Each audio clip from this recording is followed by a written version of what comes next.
down goes UConn on celebration night of all days. Number 15 Notre Dame took down number 8 UConn 82-67. And in that game, Notre Dame's freshman phenom, Hannah Hidalgo, reminded us all that she is that girl with a career-high 32 points, 10 rebounds, and 6 assists. Now, let's get into what specifically happened in this game. Now, the game started off with Connecticut in the driver's seat. They were at home. They had a bunch of alumni in the building like Diana Taurasi, Sue Bird, Brianna Stewart, Kia Stokes, celebrating UConn's past success in their previous championships. The crowd was into it, and they fueled the Huskies to a great start in that first quarter.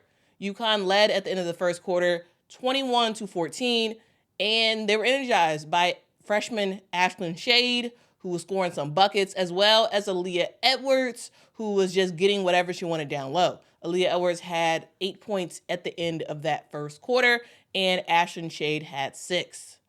Then came the second quarter, where it seemed like Notre Dame was like, yeah, is that what you got? Okay, bet. Let me show you what we about to do.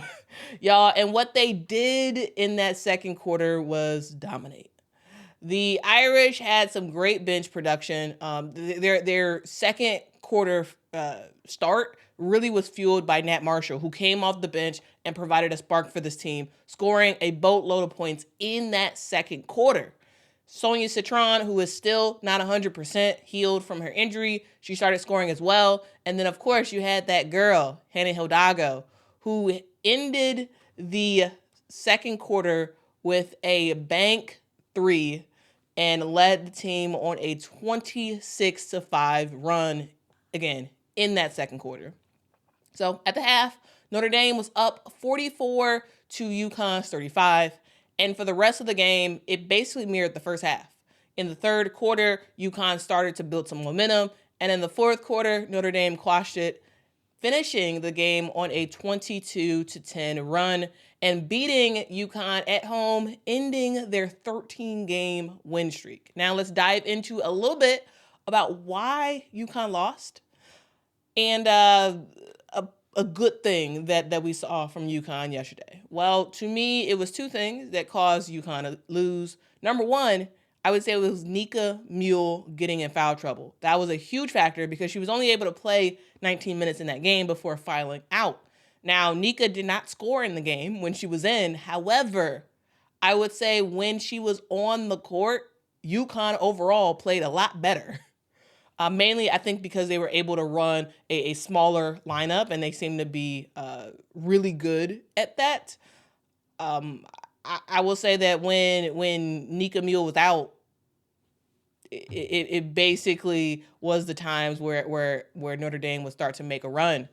She fouled out in the game with 9 minutes to go in the fourth quarter on a very dumb foul.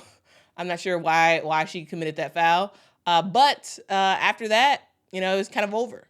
Before she fouled out with 9 minutes to go in the fourth, UConn was winning 60-59.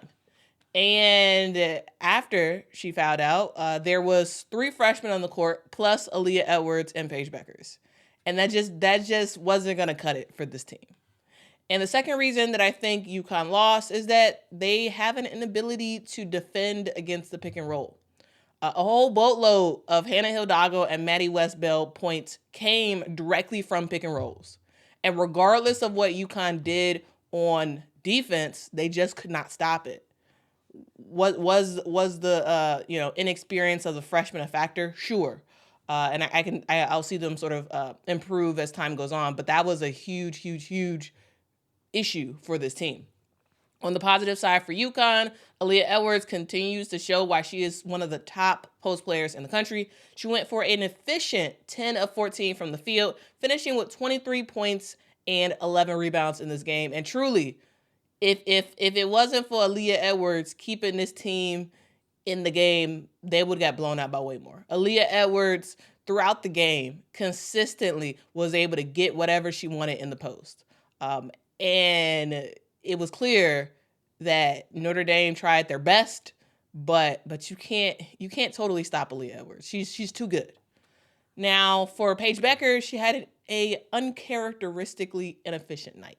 She went 5 of 17 from the field, finishing with 17 points. So the point total, sure, was pretty good for Paige Bueckers, but the inefficiency was a huge factor for UConn. Now on to Notre Dame. Yes, this game was all about Hannah Hidalgo giving her team bucket after bucket after bucket, going to the paint and scoring, dishing out some great passes, and overall just having a career night. But Hannah Hidalgo was not alone, y'all. We had Maddy Westbeld, who hit some huge three-pointers, and just some huge overall buckets. She had 3 big three-pointers in this game, finishing the game with 23 points. And it wasn't just them two, y'all. It was Sonia Citron as well, who got in the action, scoring 15 points. Now, a very interesting thing to note is that for Notre Dame, they had 4 players who basically scored all the points. You had Hannah Hidalgo, Sonia Citron, Maddy Westbeld, and Nat Marshall. Both teams, UConn and Notre Dame, had a 7-man rotation, but Notre Dame got more out of their bench, with Nat Marshall coming in with 10 huge points, while KK Bransford did not score, though I thought she did. She gave the team some really good minutes, not including her 3 turnovers. With this game being over, Notre Dame moves to 15-4 on the season, and they redeemed themselves from their surprise loss to Syracuse earlier this week. Their next game is on the 1st against Virginia Tech. For UConn, they are now 17-4 on the season, and they play Villanova on the 31st. Now, one thing to note about this game is that not only was this a big game with UConn alumni coming to town, but also this game just continued the rivalry between Notre Dame and UConn, a rivalry that was started when Muffet McGraw was the coach of Notre Dame. I'm going to go over that rivalry a little bit more in tomorrow's episode of Women's Basketball Weekly, so make sure to check that out. Now, question for you guys: did you all watch this game? Did you have an opportunity to watch? It was on Fox, so it was pretty accessible to, I think, most people. Let me know what you thought about the game overall. Were you rooting for UConn? Were you rooting for Notre Dame? Also, what do y'all think about the phenom that is Hannah Hidalgo? Like, it's just amazing watching that girl play. Let me know your thoughts in the comments below. If you have not hit that like button, please make sure to do that. And until next time, guys. Bye, y'all.